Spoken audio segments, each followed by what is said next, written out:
ಇವಾಗ ನುಗ್ಗಿಕೆರೆ ಆಂಜನೇಯ ಟೆಂಪಲ್ ದರ್ಶನ ಮಾಡಿಕೊಂಡು ಸೋಮೇಶ್ವರ ದೇವಸ್ಥಾನಕ್ಕೆ ಬಂದಿದ್ದೆವು. ಇಲ್ಲಿ ಕಾಣುತ್ತಿದೆಯಲ್ಲ ಸೋಮೇಶ್ವರ ದೇವಸ್ಥಾನ. ಇಲ್ಲಿಂದ ನೇರವಾಗಿ ಒಂದು ಹಾಫ್ ಆನ್ ಅವರ್ ನಡ್ಕೊಂಡು ಹೋದರೆ ನಮಗೆ ಸೋಮೇಶ್ವರ ದೇವಸ್ಥಾನ ಸಿಗುತ್ತೆ. ಹಾಗೂ ಇಲ್ಲೇನಪ್ಪ ಅಂದ್ರೆ ಶಾರ್ಮಲ ನದಿಯ ಉಗಮವಾದಂಥ ಸ್ಥಳವೂ ಕೂಡ ಇದೆ. ಅದು ನಾವು ನೋಡೋಣ. ಅದರ ಇತಿಹಾಸವನ್ನು ನಾವು ದೇವಸ್ಥಾನದ ಸಮೀಪದಲ್ಲಿ ಹೋಗಿ ಅದರ ಸಂಪೂರ್ಣ ಇತಿಹಾಸವನ್ನು ಇಲ್ಲಿ ಬರ್ತಾ ಇದ್ದಲ್ಲ. ನಾ ಇದನ್ನು ನೋಡಿದ್ರೆ ನನಗೆ ನರಿ ಥರ ಕಂಡುಬಿಟ್ಟು ಅದಕ್ಕೆ ಸ್ವಲ್ಪ ಭಯ ಆಯಿತು. ಬನ್ನಿ ನಾವು ಇವಾಗ ದೇವಸ್ಥಾನದ ಒಂದು ಸಮೀಪ ಹೋಗಿ ಒಂದು ದೇವಸ್ಥಾನದ ಇತಿಹಾಸವನ್ನು ತಿಳ್ಕೋಣ. ಬನ್ನಿ ಹೋಗೋಣ. ಇದೇ ಮುಂದೆ ಕಾಣುತ್ತದೆ ಇದೇನೆ ಸೋಮೇಶ್ವರ ಗುಡಿ ಹೋಗುವ ಹಾದಿ ಅಂತ. ಇಲ್ಲಿ ನಮ್ಮ ಒಬ್ಬರು ಅಜ್ಜಾರು ಹೇಳಿದ್ರು ನಮಗೆ. ಈಗ ನಾವು ಹೊಂಟಿದ್ದೇವೆ. ಬನ್ನಿ ಫ್ರೆಂಡ್ಸ್ ನೋಡೋಣ ಮುಂದೆ ಸೋಮೇಶ್ವರ ಗುಡಿಗೆ ತಲುಪೋದ್ಮೇಲೆ ಅಲ್ಲಿ ನಿಮಗೆ ಸೋಮೇಶ್ವರ ಗುಡಿ ಬಗ್ಗೆ ಎಲ್ಲ ಮಾಹಿತಿಯನ್ನು ನಮ್ಮ ಈಶ್ವರಗಿರಿ ಅಂತ ಫ್ರೆಂಡ್ಸ್ ಇದ್ದಾನೆ, ಅವನು ನಿಮಗೆಲ್ಲ ತಿಳಿಸಿಕೊಡ್ತಾನೆ ಅದ್ರ ಬಗ್ಗೆ ಹಿಸ್ಟ್ರಿ ಅಂತ. ಇಲ್ಲಿ ಮುಂದೆ ಕಾಣಿಸ್ತದಲ್ಲ ಇದು ಸೋಮೇಶ್ವರ ದೇವಸ್ಥಾನದ ಮಹಾದ್ವಾರ. ನಾವು ಇದರೊಳಗಿಂದ ಹೋಗ್ಬೇಕು ಸೋಮೇಶ್ವರ ದೇವಸ್ಥಾನಕ್ಕೆ. ಬನ್ನಿ ಹೋಗೋಣ.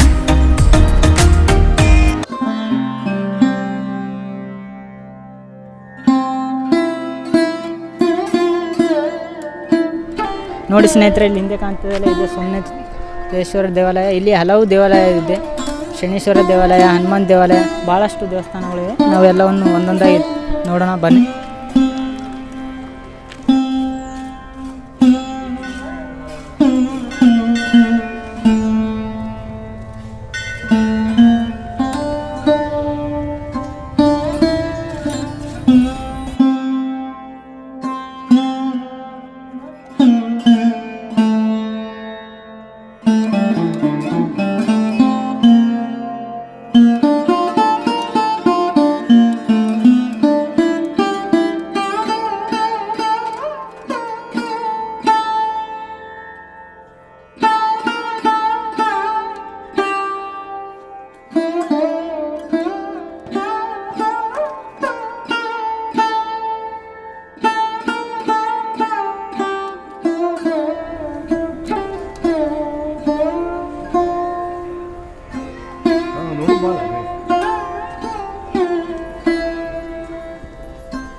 ಈ ಒಂದು ದೇವಸ್ಥಾನದ ಪೌರಾಣಿಕತೆ ಏನಪ್ಪ ಅಂದ್ರೆ, ಹಿಂದಿನ ಕಾಲದಲ್ಲಿ ಅಗಸ್ತ್ಯ ಮುನಿಗಳು ಈ ಒಂದು ಅವರು ಕಾಶಿ ಯಾತ್ರೆಗೆ ಹೊರಟ ಇದ್ದಾಗ ಅವರು ಇಲ್ಲಿ ಉತ್ತರ ಕರ್ನಾಟಕಕ್ಕೆ ಬಂದಾಗ ಇಲ್ಲಿ ಏನಪ್ಪ ಅಂದ್ರೆ ಅವರಿಗೆ ಶಿವರಾತ್ರಿ ದಿನ ಅಲ್ಲಿ ಇದು ಕಾಶಿ ಹೋಗೋದಕ್ಕೆ ಆಗಲಿಲ್ಲ. ಅದ್ರ ಸಲುವಾಗಿ ಅವ್ರು ಏನು ಮಾಡಿದ್ರು, ಈ ಒಂದು ಸ್ಥಳದಲ್ಲಿ ಒಂದು ಲಿಂಗವನ್ನು ಪ್ರಸ್ತಾವನೆ ಮಾಡಿ ಇದನ್ನು ದಕ್ಷಿಣ ಕಾಶಿ ಎಂದು ಕರೆದರು.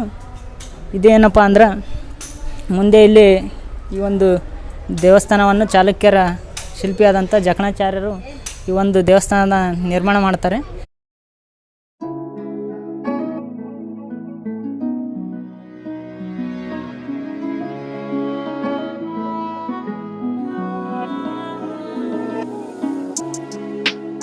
ನಾವು ಈ ಒಂದು ದೇವಸ್ಥಾನವು ಸುತ್ತಲೂ ಹಚ್ಚ ಹಸಿರು ಗಿಡ ಮರಗಳಿಂದ ಕೂಡಿದೆ. ಇದು ಒಂದು ಈ ದೇವಸ್ಥಾನದ ಇತಿಹಾಸ. ಈ ಗುಡಿಗೆ ನೋಡಿದರೆ ಒಂಥರ ಸುಂದರವಾದ ಲಕ್ಷಣಗಳು ನಮಗೆ ಮೆಲುಕು ಹಾಕಬಹುದು.